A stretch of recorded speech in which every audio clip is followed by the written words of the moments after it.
Tom McLoughlin is the writer and director of the horror films One Dark Night and Friday the 13th, Part 6, Jason Lives, as well as the comedy Date with an Angel. He directed the TV movie Sometimes They Come Back, which was based on a story by Stephen King. In addition to writing and directing, Tom is the lead singer of the heavy metal band The Sloths. Tom, thank you for taking the time to talk with me today. Yeah, well, I'm glad to be here and glad to know we're neighbors, basically. I'm in Burbank and you're in Hollywood. So there we go. I know that there's a book all about your life. It's called The Strange Idea of Entertainment, Conversations with Tom McLoughlin, and it's by Joseph Maddrey, and that tells your backstory Yeah. from birth all the way up until 2014. Can you give us a little bit of information about the story of how you started directing films? Well, first off, I think you got to go buy the damn book.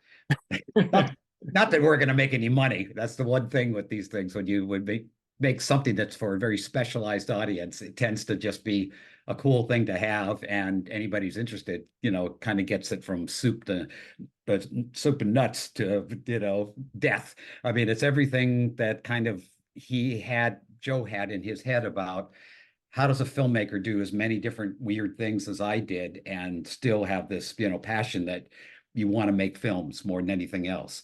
But it really kind of, came out of my father, who was a USC film student. And, I kind of adopted his dream because he couldn't quite, in those days, trying to break in the 50s, as a young sort of independent filmmaker, the best thing you could do was shoot news footage, the 60 millimeter news footage that, it was those days, you're probably too young to know, but, on the channels, they would always say news at 11. And it's like, why the hell do they have news on at 11? The only time, well, it took that long to process the film, when they got it in to the studio and stuff. So, his dream was very squashed by that. But he bought a house right next to MGM backlot, and I got his camera, and into the back lot at 7 I went and started shooting things on the weekend with my friends. So 16 we couldn't afford, but 8 millimeter we could. So we got 8 millimeter camera and continued on our quest. Okay, I want to fast forward to when you started writing One Dark Night. It's about a young girl who spends a night in a mausoleum as part of an initiation into a club that's called the Sisters. And there is a Blu-ray disc available from MVD Rewind Collection. I wanted to ask you, what do you remember about the production of that film? Wow. So many things. I mean, it was my first film. I had been wanting this for so long. Nobody wanted the script purely because it wasn't a slasher movie. I was taking it around in the late 70s, and it was like, get me something with girls, a knife, some weapon, and a forest or some isolated area. So this whole gothic horror film I wanted to do was not of interest. So it really took a lot of banging on doors and all that to try to finally get somebody. And ironically, and this is for all you filmmakers out there, some of the least expected things can happen. And in this case, there was a group of Mormon businessmen who needed to lose $1 million by the end of the year. So they had to come up with something that they could say, didn't work, or they closed the company after they did it.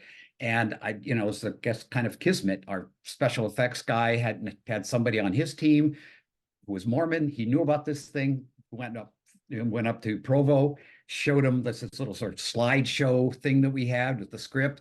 He said, could you be ready to shoot in 3 weeks from now? And I said, yep, because I had storyboarded everything by that point, having waited and waited.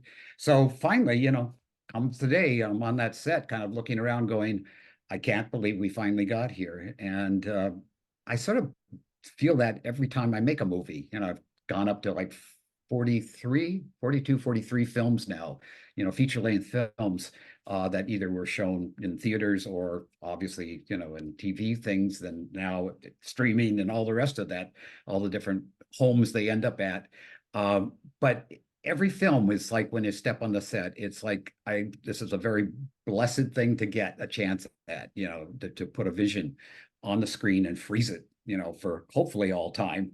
And that people, if you read the book, what Joe did is he went through all my movies and then went through my personal life during those times and saw where things sort of, crossed over. I was raising teenagers at a time I was doing Lifetime teen movies. So dialogue between my daughter and my wife was perfect to just take, and give, to the actors and say, "Here, say it like this." And, it's like, yeah, I like this. And because I said, well, it's very real. This is kind of what happens, in those situations. So all the way down the line, the horror movies, all of that all seemed to coincide with something. And a lot of things kind of repeated from film to film. My use of a red Mustang was the car that me and Chris Mancini, who was my first band, drove to Monterey Pop for the Monterey Pop Festival. So it had that thing of I'm going and now I'm going to be reborn, wanting to be a rock and roll star after seeing Jimi Hendrix and Otis Redding. And I mean, just so many people that were huge influences. And The Who, of course, that really was a big influence. So all of these things all kind of come together. And like even in Friday, I was in a band, the Sloths, back in the 60s.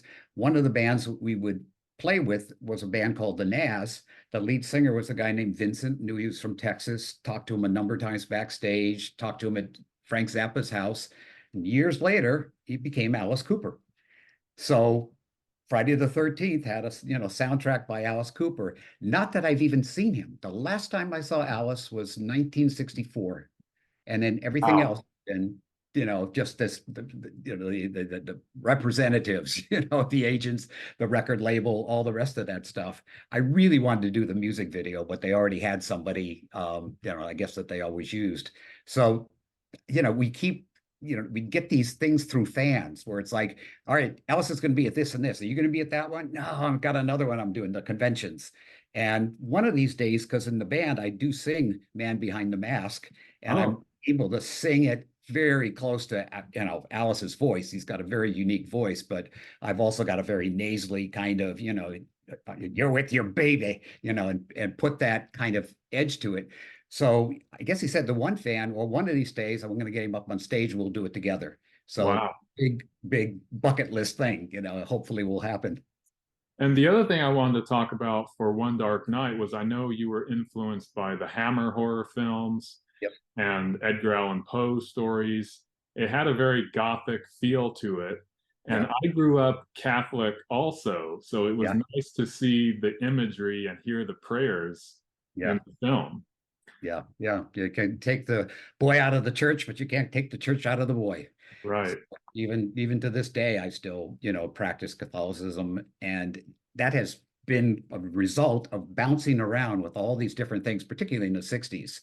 Oh, the Beatles are doing transcendental meditation. Okay, put down the joints, put down the drugs. Okay, we're going to meditate now. And then you get involved with some girl and she's in Scientology or something. So let me check that out. No, don't want to do that. Okay, I'll move on to the next thing. And it all kind of came back around to what my mother wanted more than anything else was for, her firstborn to be a priest. And I've got this great picture from sometimes they come back of me in the priest's outfit doing the funeral. But I ended up cutting it out of my own film because the film was too long. And I thought, this is not an exciting scene. There's no conflict. It's just showing the funeral, which was in the script. So that was one of those things. When I got that picture, I sent it to her and I go, well, there you go. So that was what you wanted. My dad wanted me to do anything in film, because that's where his heart was. So let's go ahead and focus on Friday the 13th now. Okay. Part 6, Jason Lives. Jason is brought back from the dead, obviously, when he's unburied and struck by lightning. Right. I wanted to ask you, what were some of the challenges that you had when you were writing and directing that film? I know that you wrote it at Hollywood Forever Cemetery, but then what took place from that point forward? Well, it was, first off, they wanted a treatment. What is the script that you want to make? Because Paramount, Frank Mancuso Jr.'s only marching orders, one thing, bring back Jason from the dead. I don't care how you do it, just make it so an audience will get it. So I thought, was to me, as a universal horror fan as well, there's only one way to bring somebody back from the dead, whether they're pieced together or whatever, is lightning. So now I've got a man that's in a coffin, 6 feet under. How the hell am I going to get lightning into that thing, with it being somewhat believable? I guess you probably could hit the ground with lightning, but I wanted some sort of conflict and wanted to make use of Tommy, who's now grown up from like the previous movie. So, you just start putting the pieces together, and he's got to have a girlfriend, and to me, she's got to be witty and sharp. I wanted it to have comedy, as much comedy as I could put in without making fun of Jason, but just little asides and, breaking the fourth wall, for some folks have a strange idea of entertainment, and, which ended up being, Joe picked that as the title of my book. And it sort of fits in because of all the weird ass shit I've done over the years.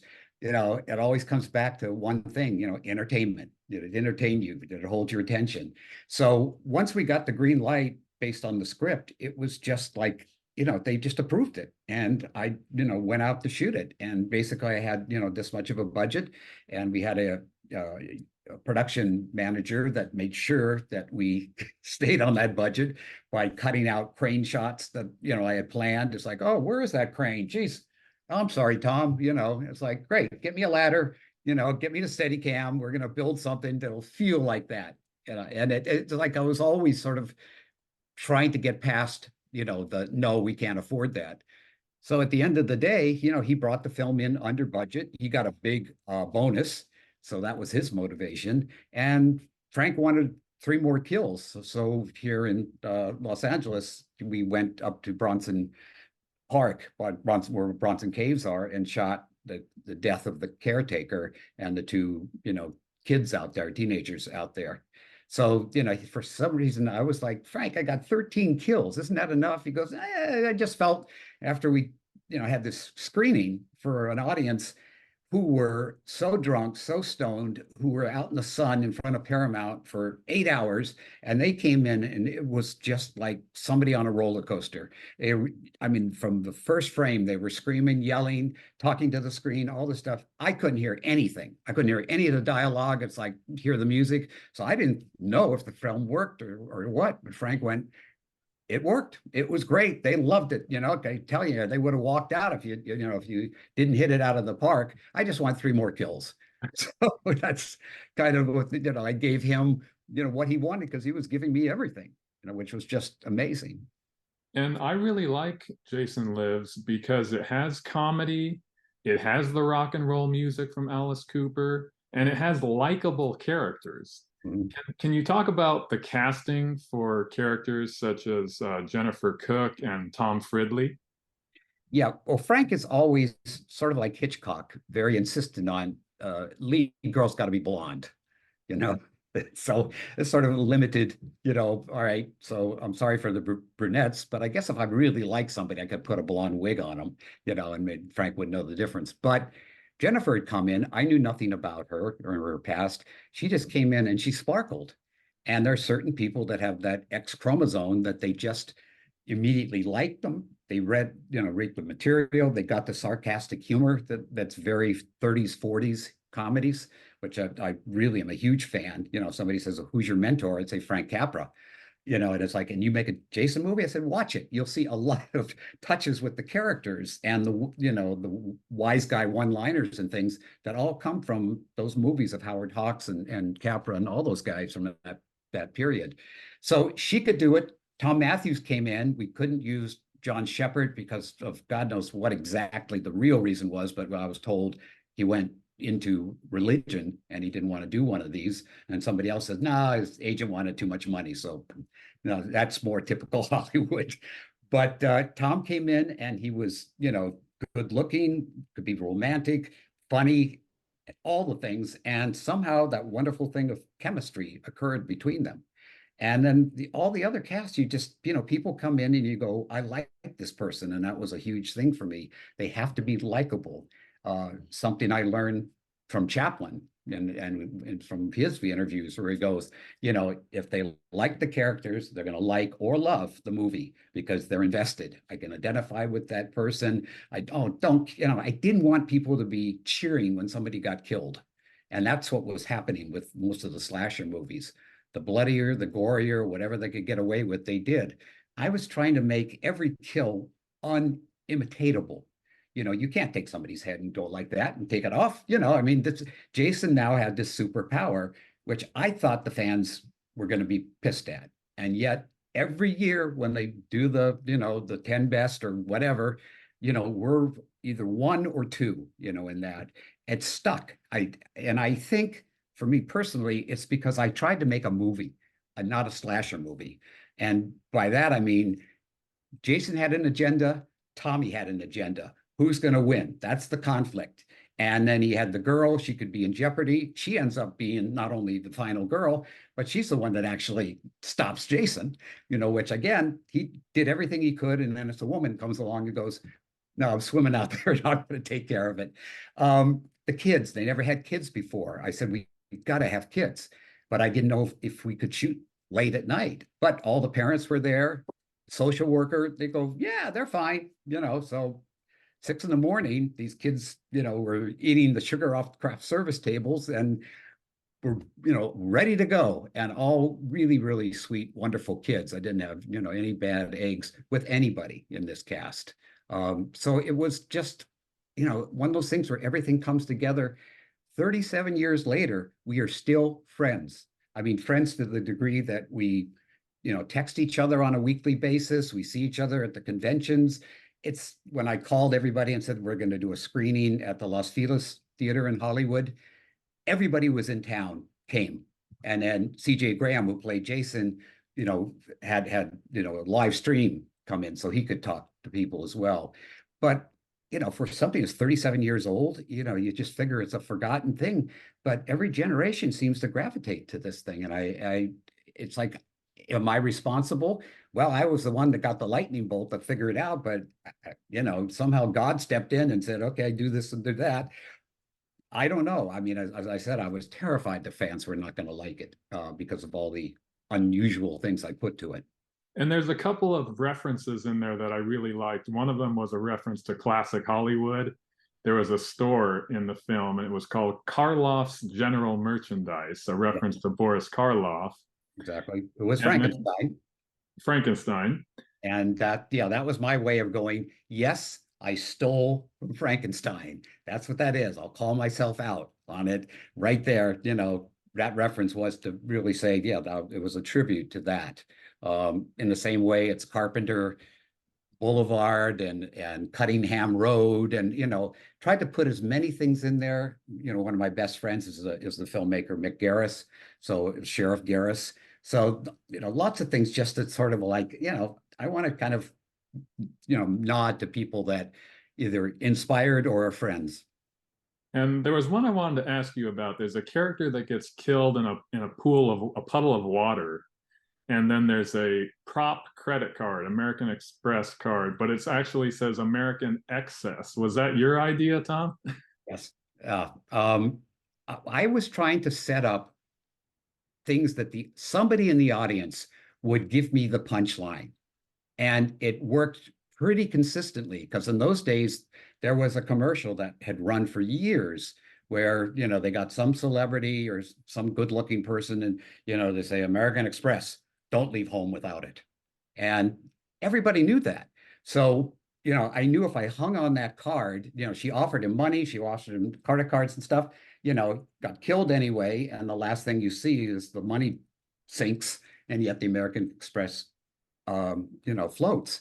And without question, on every screening, usually some guy in the back, don't leave home without it. Whole audience would laugh. And he feels like, boy, I'm going to get laid tonight. Boy, this is great. I mean, and I thought that's great that the audience actually provides some of the laughs. And I've done that in One Dark Night as well as that. And I don't think I think I stopped with the horror movies after I did Date with an Angel. Sometimes they come back. Yes, was for CBS, but also had to shoot it, for CinemaScope because it was a movie overseas as well, that Dino De Laurentiis's brother, I guess, or cousin, was releasing. So it did have like two different markets, the European market, and then the American was a TV movie. And now that we're talking about Dino De Laurentiis, I want to talk about Date with an Angel. Mhm. That one is also available on Blu-ray disc. It's Yeah, from Kino Lorber, and you do a great commentary, very right. insightful.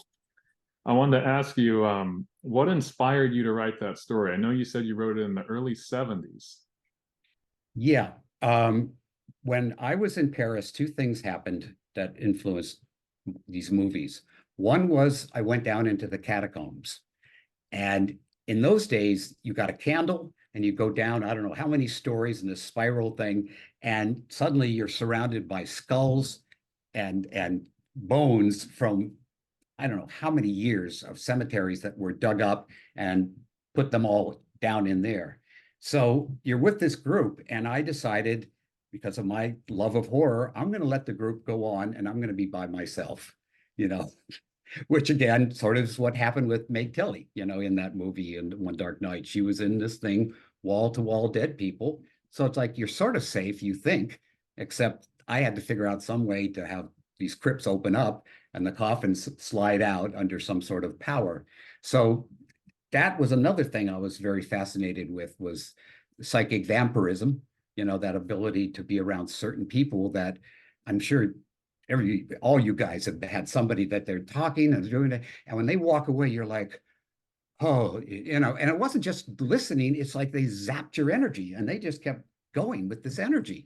So I thought that was a really interesting thing. If you could zap it all the way out to you get power and then you can levitate things and all that. So there was that kind of connection to it. Then angel statues were everywhere in Paris, when I was there. So I kept seeing these winged angels. And of course, growing up Catholic, there's a classic photo of an angel helping two little kids over a broken bridge. And that was always something that stuck with me, that you're always going to be protected by your guardian angel. And I thought, I got to do a comic spin with it. In those days, I was talking with Frank Capra. He, I bounced it off of him. He said, that's great. Then wrote a script. He gave me some notes, and then he saw the movie and called it a wonderful thing. I loved it. Dino, unfortunately, didn't take his quote and put it on the thing because he said, who's going to know who Frank Capra is? You got to put somebody that knows that's who that picture. I said, this is Frank Capra. Are you kidding me? I said, if I did a Western and John Ford said it was a great Western, you wouldn't put it on? Nah, no. So that was the end of that little story with Frank there, because I didn't know if he would like it or not like it, but dear man, and so influential in terms of movies are the people art. If you connect with those people, the audience connects with them, it stays, and It's a Wonderful Life plays every year.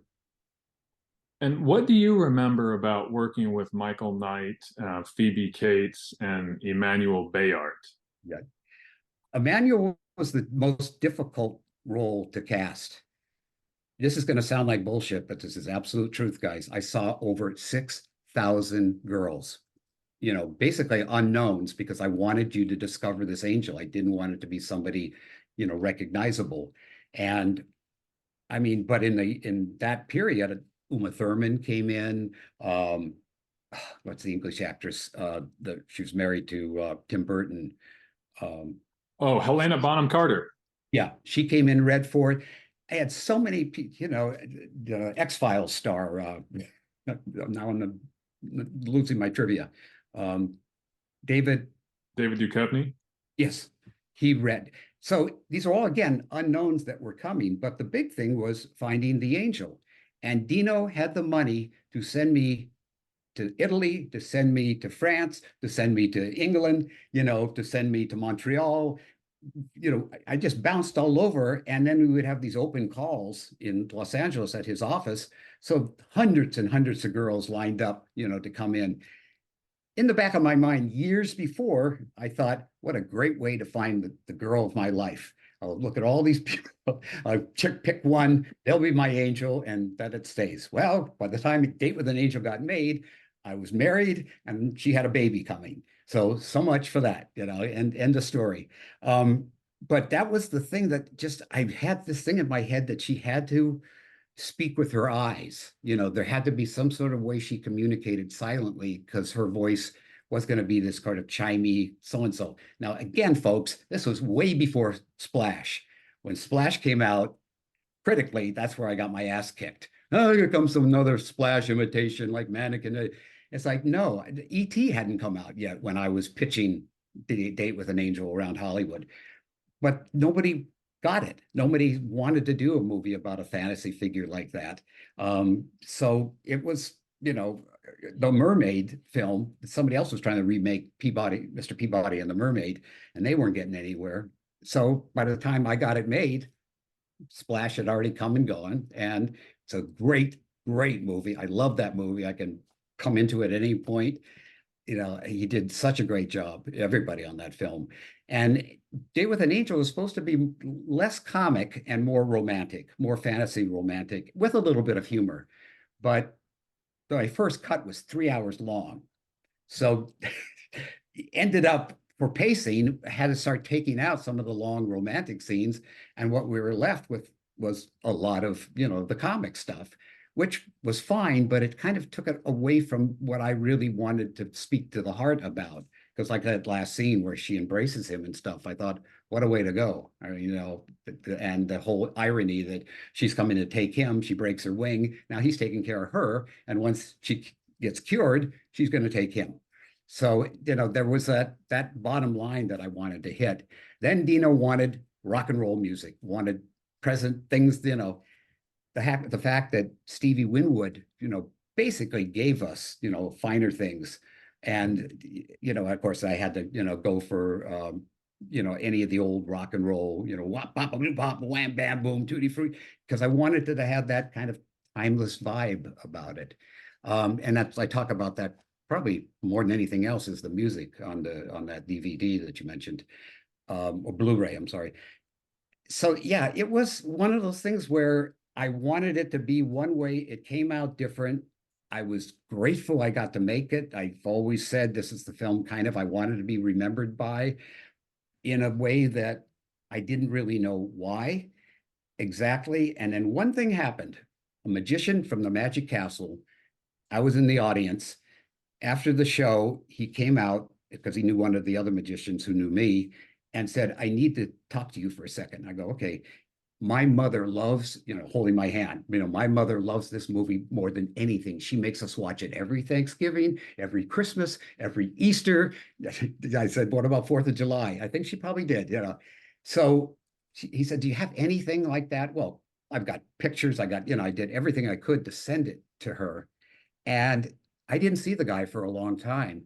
And when I finally saw him again at the Magic Castle, I said, how's your mom? She said, well, she passed. But she was surrounded by all those things that you gave her, all those things. And before she died in bed with us all around, she looked up and she just smiled. And he said, I don't know, but as far as we're concerned, she was looking at some form of Emmanuel Bayard as that angel, because that's what she so gravitated to. And I went, that's why I made this movie. You know, so, you know, all it takes to me is one person that it really made a huge impact.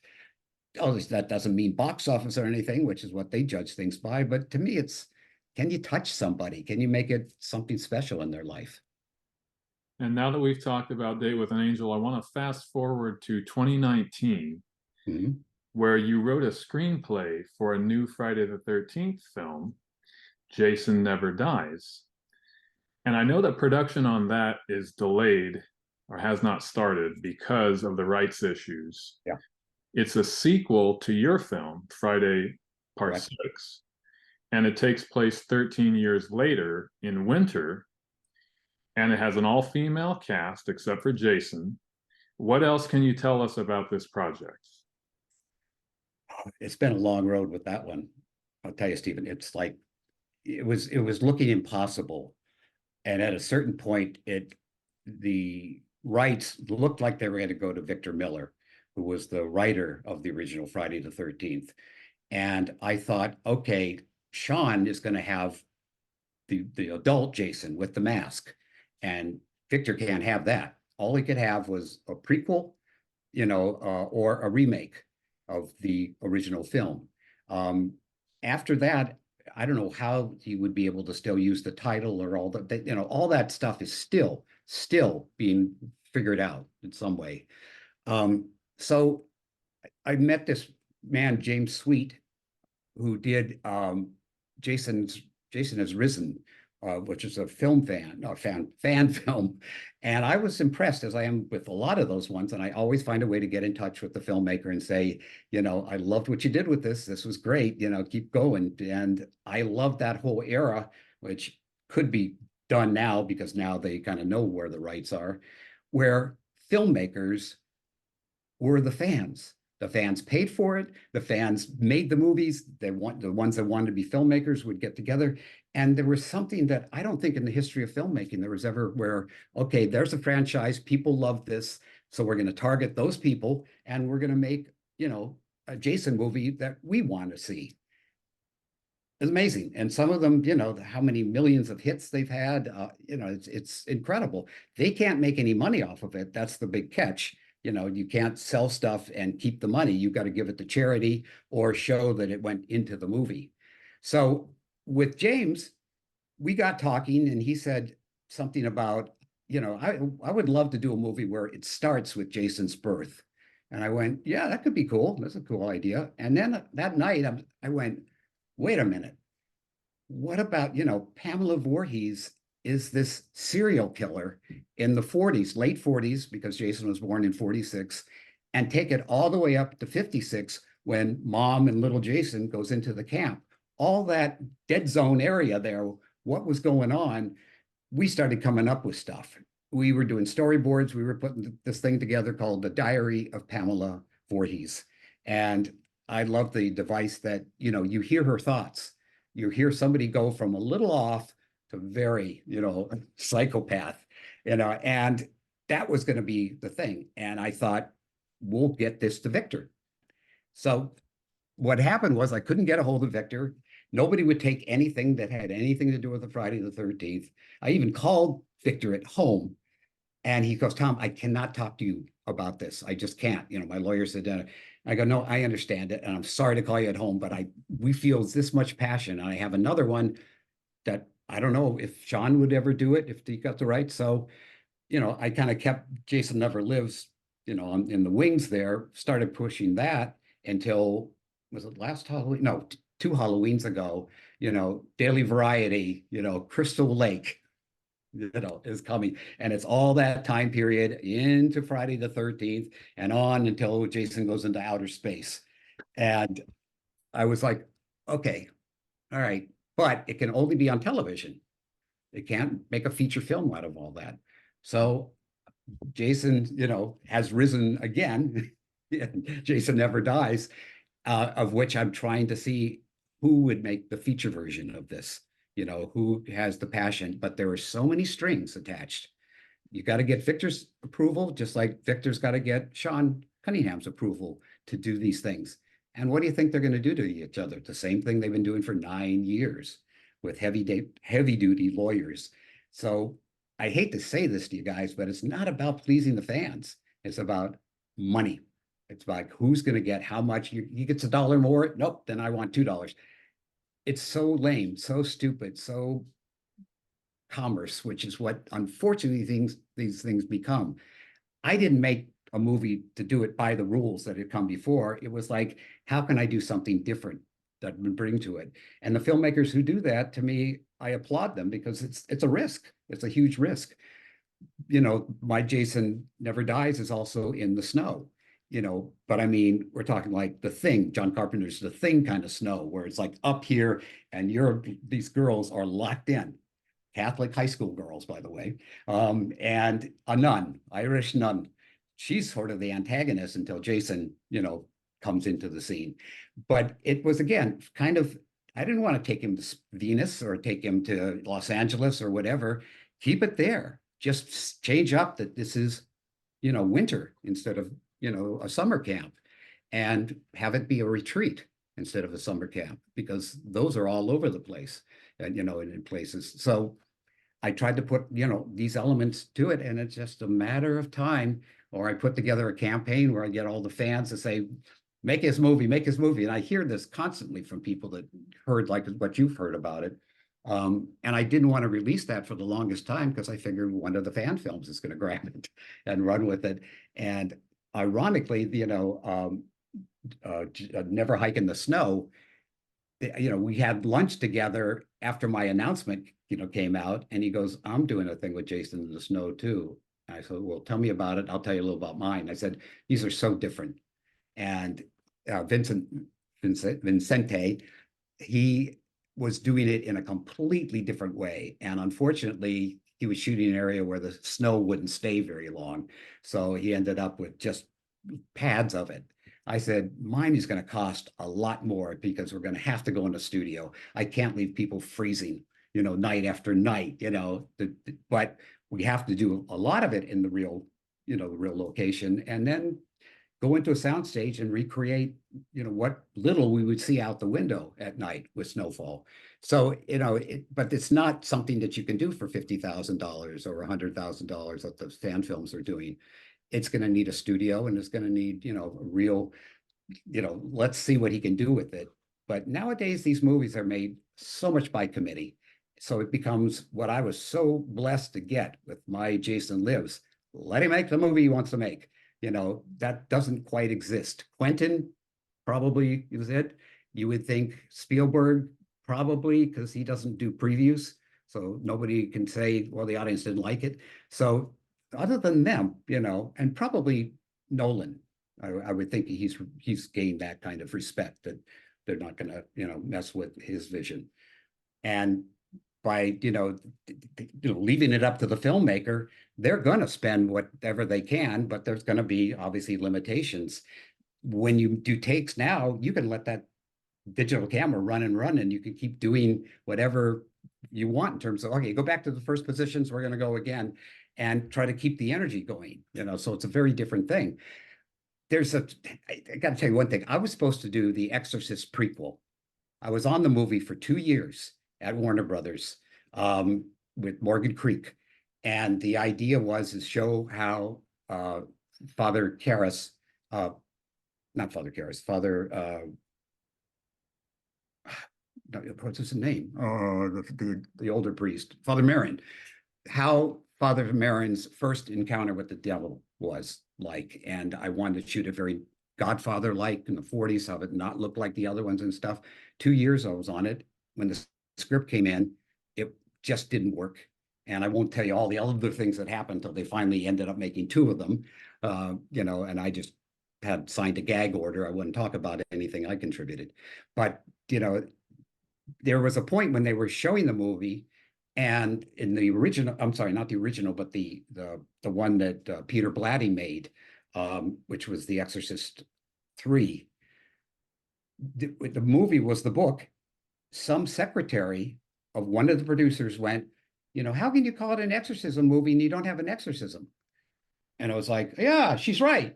So call up William Peter Blatty, like, you have to write an exorcism. No, I'm not going to write one. Big fight, back and forth, money. So, and, up till the time when I saw him last before he passed on, he hated that he had to put that in. But that's how crazy it can get, where somebody says something and they go, that's the idea. Okay. And it's coming from upstairs. And, it's like, do you want to make the movie or do we move on and get another director? Because I think they even threatened him with that. You don't want to direct that sequence, we'll get somebody else. So it's tough. It's a much more difficult thing to make these big studio movies, unless you're dealing with a franchise like Marvel or DC. And even those are not doing like they used to do. Yeah, we didn't make $1 trillion on this. We only made $1 billion. When are we going to get to $1 trillion? And it is that corporate kind of thinking. The product is whatever the suckers will come for. So, Tom, is your Jason Never Dies script basically the next in line? If there was a Friday film made, it would be yours? No, unfortunately not, because it's really a question now. I talked to Sean Cunningham. He was very depressed, needless to say, because it's like, Tom, if it was up to me, that's one thing. It's not up to me anymore. There's all these other people involved.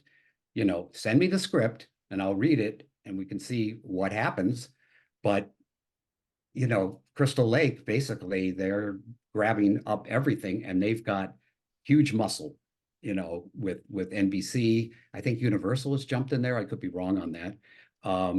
But they're spending, I think I heard this right, $3 million per episode.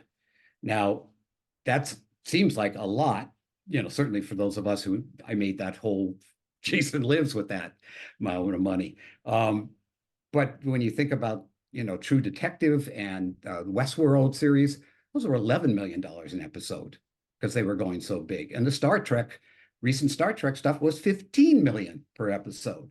And again, this is a franchise. They know they got people that still want to see it.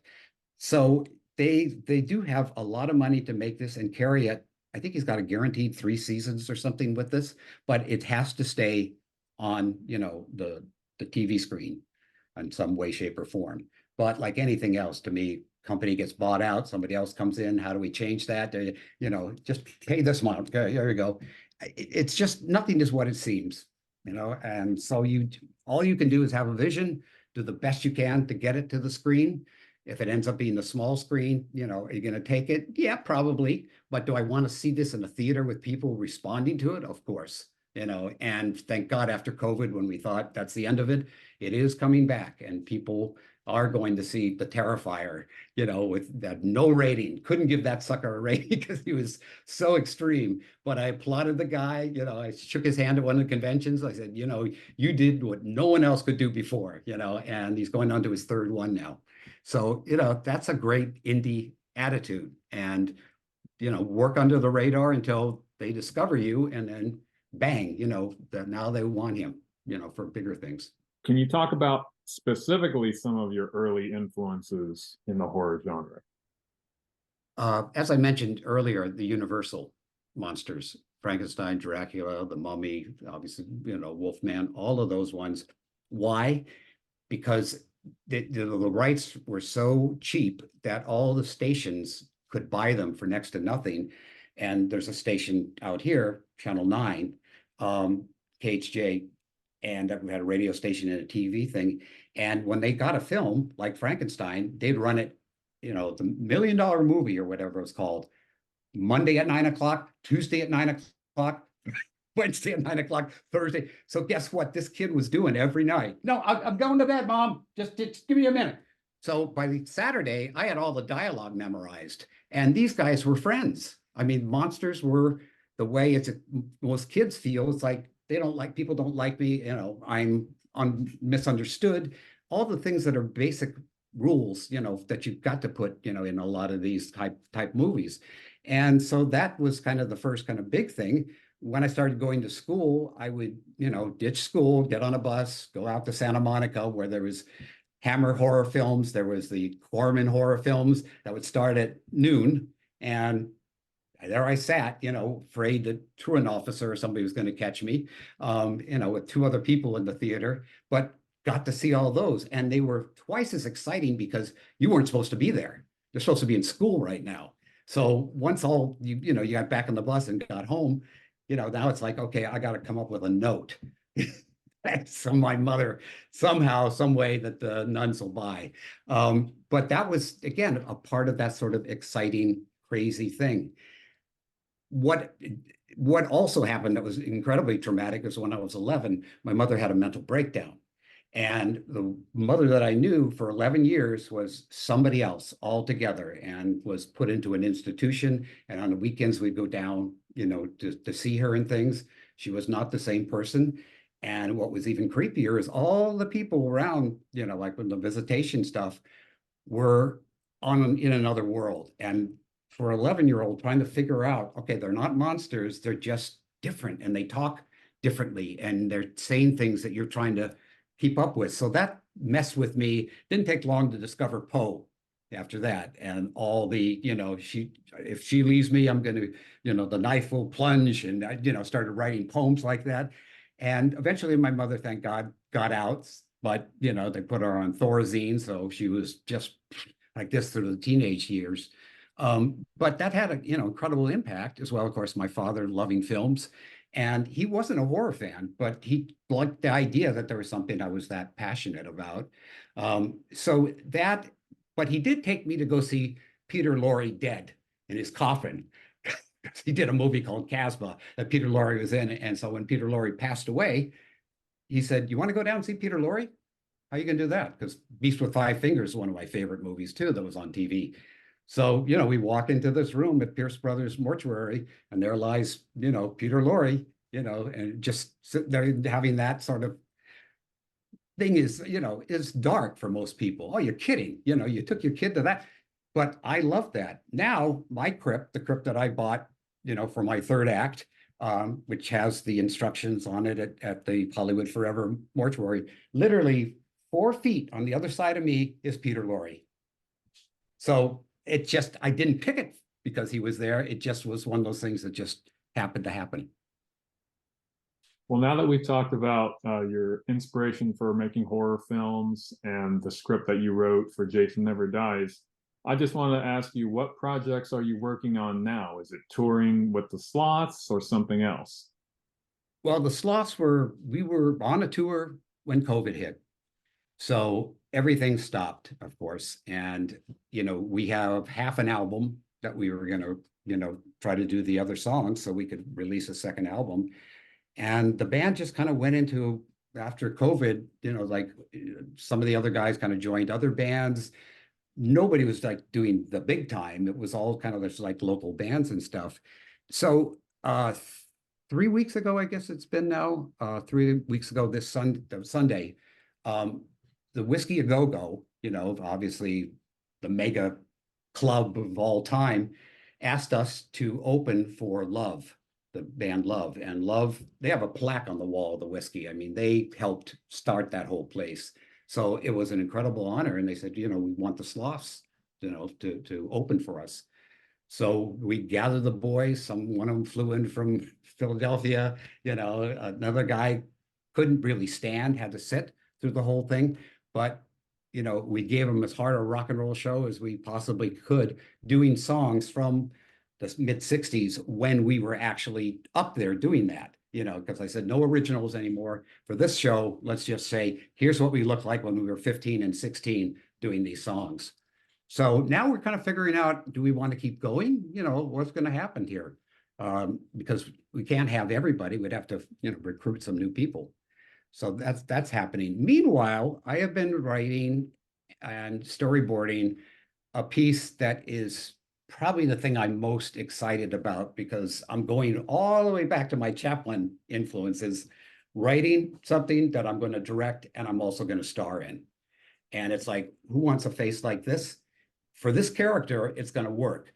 I have to do this in such a way that nobody else really can play this role in the same way as I could with my particular background and understanding of horror. But if it works, if we get that far, it could be another franchise. It could be another monster type that's, not Freddy, not Jason, not even the Terrifier, but it's something where you're going to be on one hand intrigued, and on the other hand, kind of there's a weird spirituality that allows this guy to do what he's doing. That's very real. So I've put a lot of elements into this thing. If you could see what I'm looking at right now are storyboards and all the stuff that I have Walter Figueroa do for me in the East. And he did a lot of the sketches. If you saw the supplemental stuff on the big box set of Friday the 13th, things for Jason Never Dies. So we've been fashioning this project to do as a short film first, as a kind of I don't know what the intent of content or something, I can't remember what they call it, but it's, here's what it looks like in the shortest form. That's been a nightmare to write, because I think like this, and this is like, do it in 10 minutes. So that we're going to do sometime, hopefully in the next few months. So that'll be the thing that will play festivals, horror festivals and things. Then hopefully it goes the next step, because, as I gain years, I become more and more unviable as a choice. So I have to do something and play the Stallone card of, nobody's going to do this but me. We want it, I do it, and that's kind of what I have to do with this, because yeah, there's 1,000 other actors that could play it, but they wouldn't have the same history that I've had and the same kind of skill set from things that I've done. So I hopefully made some suspense for somebody out there. I like how you did that cameo in Date with an Angel as the owlish looking man. You know who that was supposed to be? Kevin Kline. Kevin Kline was down on set with Phoebe. You know, they weren't married, of course, they were just dating. And I asked Kevin, would you like getting set on fire? I mean, safely, you know, in a church? Yeah, I'll do it, you know. And then he gets a fish called Wanda. And so he has to leave and go, you know, to go do that movie. He did his part and stuff and came back. We were still shooting Date with an Angel. And he said, whatever happened to that part? You know, I said, well, I had to shoot it and I jumped in and got set on fire. So, you know, it just it took over. But what a coup that would have been, you know, to have that cameo in there. Well, I think that's a good place to wrap this up. We're running out of time. So I want to say thank you very much Very for doing this interview with me, Tom. Very insightful, very honored to have you as a guest. well. Thank you so much. I appreciate that. Bye bye. Bye bye.